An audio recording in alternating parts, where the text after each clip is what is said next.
लफ्ज कितने तेरे पैरों से लिपटे होंगे तूने जब आखिरी खत تا چې زما وروستي لیک ته اور واچوه او پر مځکه دې غورځاوه ورباندې لیکلو الفاظ باید څومره ستا پښې نیولې وې ووایه د کتابونو له پاڼو چې دې وچ سوي ګلونه بیرته غورځول هغه څوک چې سترګو ته ونه درېد چې همدا ګلونه یې درکړي وه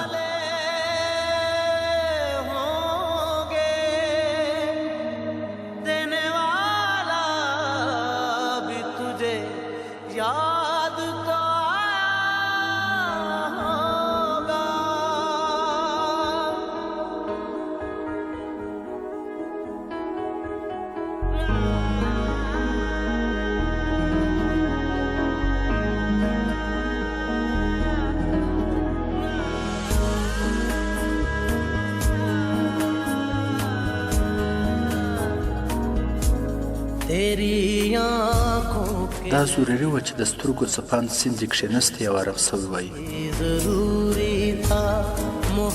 له تا سره مینه یو مهمه اړتیا وه خو بیرته درڅخه بېلېدل هم یو ضرورت و دا مهمه وه چې ما او تا باید یو وخت تر خپلو هیلو توافونه کړي وای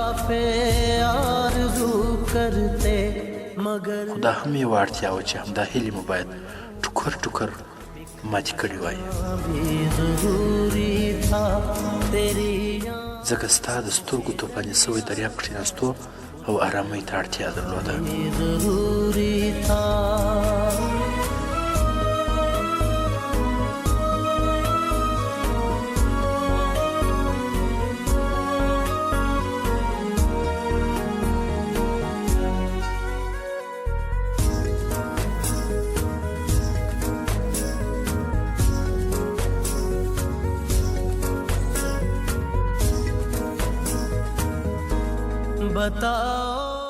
ووایه هیر خو به دې نه وي چې له ما خوارکي دې زړه غلا کړی و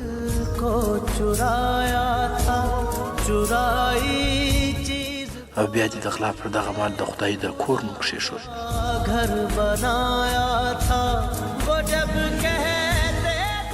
هیر دې دي چې ویل دې نن مې په تسبو یادوې خو له ډاره یې په زوره نسې اخیستی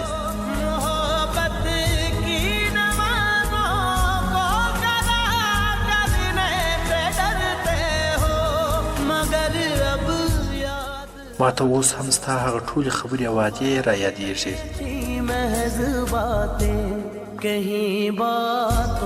پوهېږم چې هغه یوازې تشې خبرې وې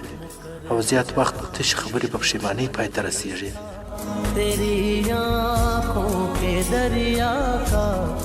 دا مهمه وه چې باید ستا د سترګو توپانې سوی سیند قرار سوی وای